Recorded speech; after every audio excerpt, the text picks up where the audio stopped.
Nasamsamang mahigit kalahating milyong pisong halaga ng shabu mula sa dalawang sospek sa isinagawang buy-bust operation ng mga tauhan ng Bataan PNP sa Barangay Sibakan, Balanga City, Bataan. Nakatutong dyan si Patrolwoman Jilly Peña. Mahigit 500,000 pesos na halaga ng shabu ang nasamsam matapos ang matagumpay na buy-bust operation ng mga tauhan ng Bataan PNP na kung saan arestado ang dalawang individual sa Barangay Sibakan, Balanga City, Bataan nito lamang Hunyo 24 taong kasalukuyan.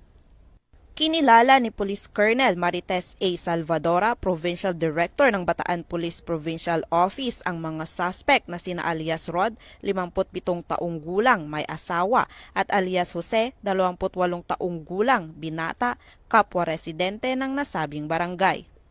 Ayon sa ulat, pinangunahan ng mga operatiba ng Station Drug Enforcement Unit ng Balanga City Police Station ang naturang operasyon. Nasamsam sa mga suspect ang tinatayang 80 grams ng hinihinalang shabu na may standard drug price na aabot sa 544,000 pesos. Agad na dinala ang mga suspect at ang mga nakumpiskang ebidensya sa Balanga City Police Station para sa kaukulang dokumentasyon at disposisyon.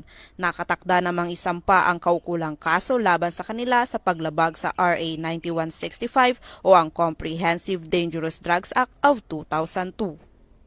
Ang matagumpay na operasyon na ito ay patunay ng patuloy na kampanya ng kapulisan ng Bataan laban sa ilegal na droga. Muling pinaalalahanan ng mga otoridad ang publiko na makiisa sa laban kontra droga upang mapanatili ang kapayapaan at kaayusan sa buong lalawigan. Mula dito sa gitnang Luzon, ako ang inyong PNN correspondent, Patrolwoman Jilly Advincula Peña, alagad ng batas, tagataguyod ng Balitang Pulis.